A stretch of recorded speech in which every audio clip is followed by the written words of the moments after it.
Up next on U.S. Bank Business Watch, presented by the Business Courier.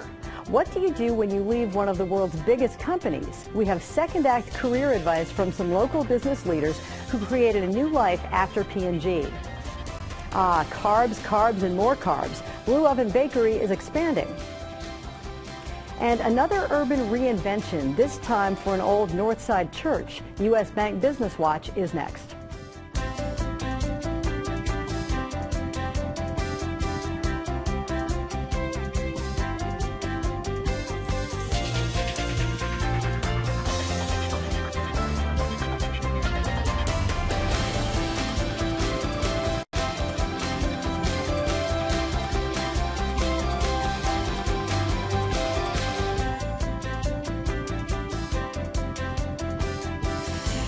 Good morning and welcome to U.S. Bank Business Watch. I'm Peg Rasconi. On the Business Courier front page centerpiece this week, too young to retire and still too much to contribute. That's the dilemma of some current longtime employees of Procter & Gamble.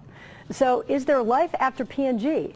P&G expects to buy out 1,000 employees around the world by June. It's the company's latest effort to boost the bottom line and share price. It's unclear how much top-shelf talent here in Cincinnati will accept a separation package, but it could number in the hundreds. And these P&Gers include some of the most sought-after managers in the world. It's rare that so many highly trained executives hit the job market at the same time. P&G has 118,000 employees, including 11,000 locally. The Business Courier spoke with 5 former top P&G executives who stayed in Cincinnati and now run their own companies. Reporter Barrett Brunsman talked with them about what their stint at Procter meant to them, why they left, and what advice they have for current P&G employees wondering if it's time to move on. They offered advice that can be useful to any worker eyeing a career change. Barrett joins Business Courier editor Rob Dawnmeyer with some insight. Thanks, Peg, and Baird, thanks for being here.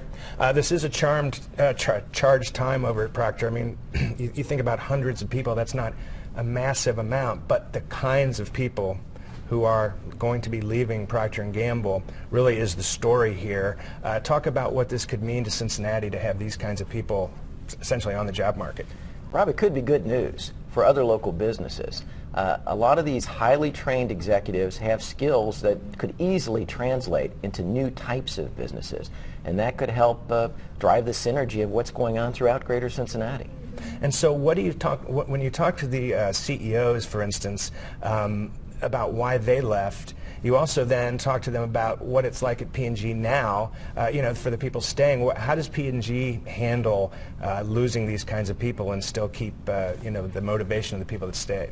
I was told that they still stay in touch with a lot of folks back there, and there's a little bit of anxiety. I mean, this isn't the first round of these types of buyouts. By the same token, P&G, they're confident, will succeed and continue to thrive as it sort of reinvents itself. So you talk about reinvention, and that's something that was sort of a common theme. You talked to 5, as Peg said, you talked to 5 former P&G execs, and frankly, these people had really good jobs at P&G, left, stayed in Cincinnati, became CEOs of different companies. So they really are kind of the perfect story for Cincinnati. That's what we want to have happen. What were some of the common themes that you heard from these CEOs about their time at P&G and what it meant, and maybe how we keep these other people? One common theme was they said that everybody, these high-level executives at P&G were talking about taking this buyout. Their skills are highly transferable. For example, they are learned to think strategically, to think several steps ahead so that they can make objective business decisions, not based on emotions. Also, at the core of what the managers at P&G learn is how to solve problems. They're very, very good at it. And one CEO mentioned to me, some of these managers now have to they're used to making decisions in teams, now they have to make this decision on their own. Will they leave P&G? Will they take a voluntary buyout and try to pursue a second career? And what he mentioned to me is they have to trust their instincts, they have to trust their training, that they have to be confident that their skills will allow them to move on to another job of their choice and could help Cincinnati businesses. So we'll close with this. P&G is trying to sort of reduce its workforce to help save some money and get the share price back up to where Wall Street likes them, but P&G is not lacking for people who want to work there. No, don't get the wrong impression, Rob. They have about 1 million people a year apply to work at P&G. A lot of these are kids out of the top Tier 1 schools throughout the nation. And P&G is confident it will continue to have a great source of highly intelligent, highly teachable folks coming in to move up the executive ranks. Well, we'll be keeping an eye on this, and obviously if some of these people who leave end up staying and making a name for themselves, hopefully we'll be there and be able to write about them, and thanks for being here. My pleasure, Rob. Peg, back to you. All right, thanks, Rob and Barrett. That is a great read. Ohio Governor John Kasich and Kentucky Governor Steve Beshear came together last week for a joint announcement about the future of the Brent Spence Bridge. The two states' transportation agencies are working together to develop solutions to find savings by the end of March to cut the cost of the $2.6 billion bridge project. The savings plan is expected to include a public-private partnership to build, maintain, and finance the new infrastructure. This is a small, mini example of dysfunction in America.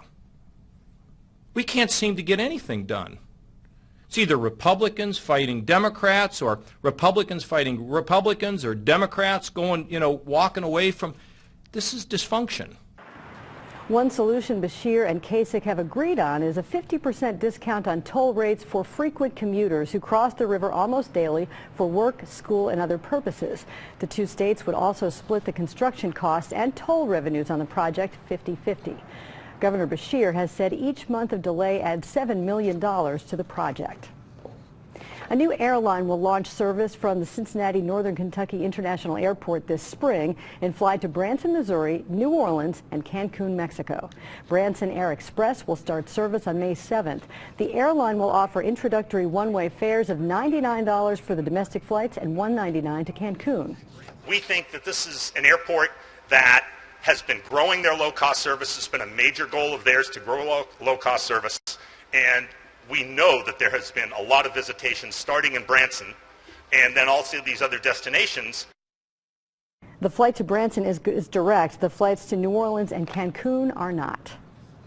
Supporters of the Wasson Way Bike Trail project have voted to extend the proposed project an additional 1.1 miles so it reaches Avondale. That would allow the trail to serve as a commuter route connecting Cincinnati's east side to medical and education jobs in Uptown. The board of the private Wasson Way organization recently voted on the change and is hoping the city can acquire the additional land along the right-of-way for the trail. If the city successfully acquires the rights to all the land, the trail would stretch 7.6 miles from Blair Court in Avondale to Bass Island Park, southeast of Marymount. Popular Cincinnati startup Blue Oven Bakery is one of just 20 small businesses across the country to win J.P. Morgan Chase Bank's Mission Main Street grant. Blue Oven received a $150,000 grant. Co-owner Mark Frommeyer was a teacher at Clark Montessori High School for years before starting Blue Oven with his wife Sarah, a former chef. With the grant money, our plan is to grow our farming operation. We need larger storage capacity. We need to work with other farmers and convince them that growing for us is a good thing. And that is some great bread. Blue Oven breads are available at Findlay Market and farm markets around the city. A group of entrepreneurs is renovating a church complex in Northside into a brewery and event space that will house concerts and performing arts events. Urban Artifact purchased the old Queen City Cookies complex, which was formerly St. Pius Church on Blue Rock, and is in the process of renovating the three buildings. The former gym will house the brewery, the church building will be used as a two-level concert, theater, and performing arts space, and the rectory will be renovated with a restaurant on the first floor. One of the main reasons we decided to move into this location was the fact that it was in old Urban Artifact itself. We've always wanted some type of building that we could rehabilitate and turn into a new facility that accomplished all of our goals.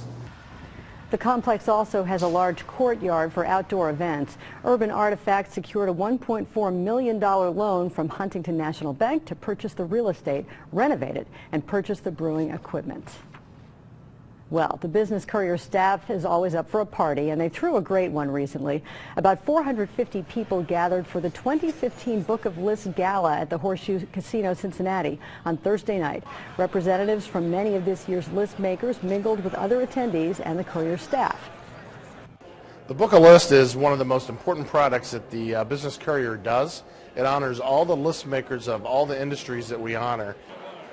To see a who's who of the attendees, be sure to visit the Business Courier website for a photo gallery from photographer Bruce Crippen. Well, up next on U.S. Bank Business Watch, the top web stories this week, including living on the streetcar line. And more accolades for Eli's Barbecue.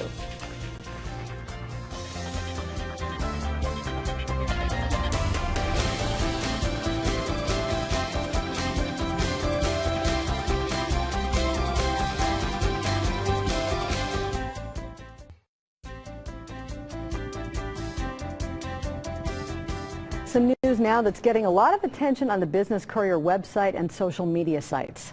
Lots of people want to get a handle on the new apartments opening on the streetcar line. 20 new apartments rehabbed by Levine Properties have opened downtown at 9th and Main. Check out the photo gallery on the Business Courier website. The owners of Holy Grail are opening a second concept at the banks. Santo Grail, which is Italian for Holy Grail, will be a new restaurant serving traditional Italian fare. It's opening in the space that was the home of Mahogany's, which closed in mid-September of 2014. The owners are hoping to open by St. Patrick's Day.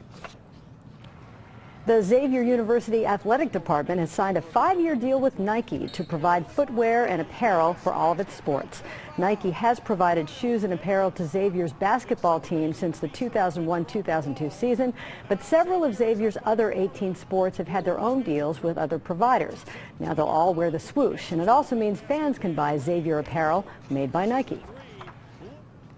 Eli's Barbecue is the only restaurant in Cincinnati or Ohio to be named to the Yelp list based on data from users. The Yelp restaurant rating website analyzed almost 10 years of restaurant reviews but gave more weight to recent reviews from 2014. Restaurants were compared on a nationwide basis. In this morning's U.S. Bank Economic 360, recently the European Central Bank announced a 60 billion euro purchase of bonds and asset-backed securities. For comparison's sake, the purchase is similar to the quantitative easing the Fed has pursued over the past several years. Joining us to talk about what this means for U.S. investors is Mindy McLaughlin, U.S. Bank's Senior Vice President and Senior Portfolio Manager. She's with Kelly Leon in the studio. Ladies. Thanks, Peg. Hi, Mindy. Thanks Hello. for being here. Good morning. This is a heavy topic. Yes, it is. Quantitative easing, what is it and why are they doing this in Europe? Yeah, it's back. Quantitative easing, if you remember, our central bank did this, the Fed did this here. Basically what it is going out and buying bonds of European countries in an effort to raise the prices of those bonds, which pushes the interest rates down. And really the reason they're doing that is they're trying to get consumers and companies to spend more so they can kind of get out of the slump that they've been in. And I mean, really, Europe's been teetering on a recession here for quite a while, and they've been struggling to get growth, and they've tried the austerity thing, and I think they've realized that's not really working. So this is a pretty big program. They've committed to spend about 1.1 trillion euros over the next 18 months, and they've kind of left the door wide open there if they need to continue this for a longer period of time. Well, you answered this a bit, but you know, what specifically in Europe happened to cause this? Sure. The unemployment rate in Europe overall is running at around 12%. And that's just kind of the headline rate. I mean, if you look at some of the southern European countries and some of the younger population, it's even higher than that.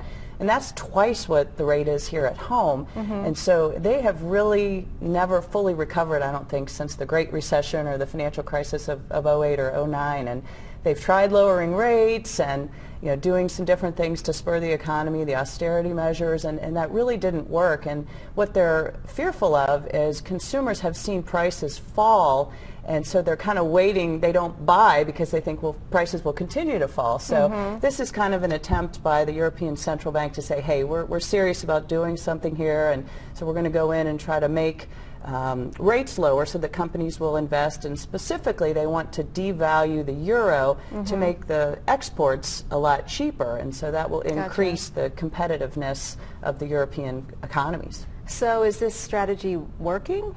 I would say, I mean, it's new. It's just been released here in this year, and so far I think what we're seeing is that it is it has been well received, and the European stock markets have risen some and certainly stabilized. You know, the euro has fallen, and that will make their exports cheaper, so they will become more competitive.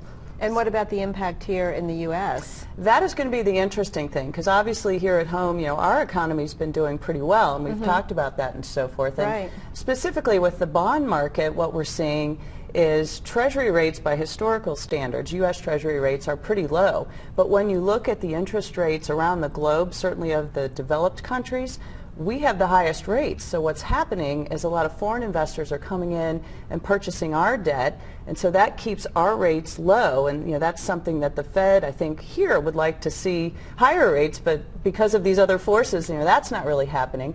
And then on the stock side of things, the equity markets, I think it's going to be really interesting to see the impact of this, because what's happening with the dollar strengthening, it makes our goods and services that we sell abroad a lot more expensive. Yeah. And just this week you've seen, like Procter & Gamble, for example, had corporate earnings, and they cited the foreign currency thing as a big area that presented a problem for them. You know, how do you manipulate, they have business all across the globe and so forth, and so not only are our goods more expensive, but also they have to deal with the foreign exchange component. So it's going to be interesting to see, you know, how that impacts us.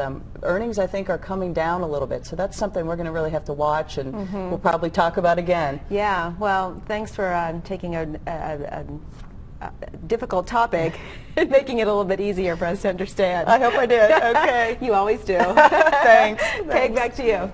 All right, thanks, Kelly and Mindy. And still to come on U.S. Bank Business Watch, is your business idea worth investing in? Why you might want to consider applying to locally based and nationally ranked startup accelerator, the Brandery.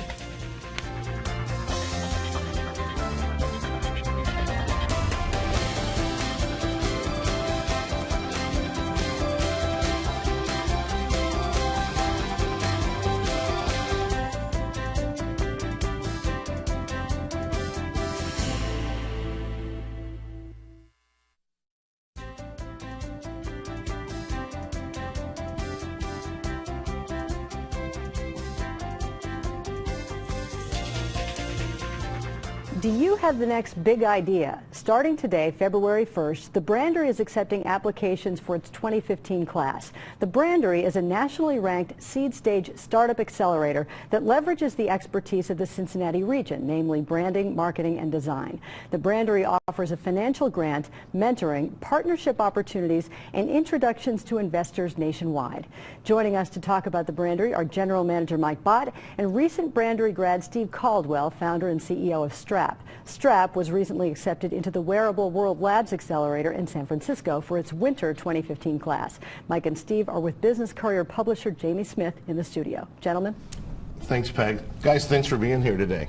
Thanks, Mike, I want to thank you for giving us so many great stories to write about in 14, and hopefully that's going to continue in 15. Let's hope, yeah. What are you guys looking for? What are some of the qualifications these guys need to have? Yeah, I mean, we really look at 4 big buckets when we're assessing applicants. Largely our companies are in the consumer internet space, so usually something you can engage with on a tablet, a smartphone, or on a tablet. And we're looking for the team first and foremost. We're looking for 3 skill sets. A strong business leader, a visionary who's going to be able to attract talent and raise money. Someone who can build the product, so usually a developer, and then someone who can translate consumer understanding into user experience, which is largely a designer. The second big bucket is the idea itself. And we're looking for something that's largely scalable. So if you can build it once and millions of people can use it, you know, it's probably going to fit our wheelhouse. The third thing is, do we have the mentors to give you an unfair advantage? Do we have the connections that can help really accelerate your business? Because that's really what we're all about, is helping companies in a very short period of time make a huge splash. Okay. So the mentors, I'm assuming this is a 16-week process? Yeah, about 4 months, yep. So what does the company go through in that 16-week stage? Yeah, there's kind of 2 tiers. The first one is kind of a base curriculum, because we've had everything from a 17-year-old CEO who just graduated high school to a 47-year-old who just left Google after 10 years. So life experience, business experience vary greatly, and what we really try to do is give them kind of a base understanding of what they should be thinking about from a business perspective. So we'll have 2 to 3 speakers kind coming every week, and they'll just kind of touch on some of those topics that are going to be important to those companies. And then the second piece, the most important piece, is the mentorship. Yeah, each one of our companies is going to have a mentor team of, I say, 6 to 8 mentors. The analogy I always use is I look at each company as a piece of Swiss cheese and figure out where we can fill in some holes. That's great. How can we help them be a stronger team? And it's really, Steve can talk about that a bit, but it's really pushing them to make the right decision more often than not, and get through years of business building in a very short period of time. Okay. First off, Steve, tell us about your business. What is it? Sure. So Strap is a software development platform for wearables. So things like smartwatches and smart glasses are really hot right now and exploding in 2015. So I've got a Pebble smartwatch on right now that I get all my text messages and emails from, right? But you can also write apps for these things. And when you do that, you have to use certain software programming languages, and for each platform there are different languages and different kits.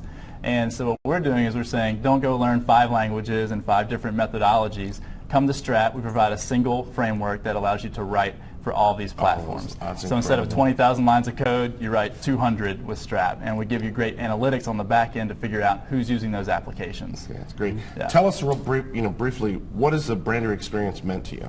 Yeah, the Swiss cheese analogy is perfect, because when we got here, we knew how to build great software, and we knew how to make highly technical products for people. We had a previous company that did that. What we did not know how to do was scale that to the masses and put that message out around the world so we could get those hundreds of thousands of developers onto our platform. Okay. So the mentorship was huge. I think my personal network expanded like 100x, in the 4 months that we did the program.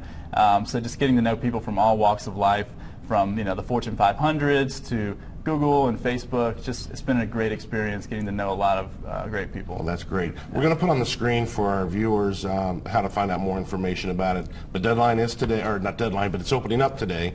And the grants this year? Yeah, the grants, we're actually increasing from $20,000 to $50,000, which is a big deal because it helps our companies just get that much farther and put themselves in an even better position to fundraise and attract talent and grow their business. Well, that's awesome. Congratulations to you. Congratulations to you guys. It's just, as I said, you're really helping Cincinnati out. So keep it going. Thanks, Jamie. Yeah. Peg, back to you.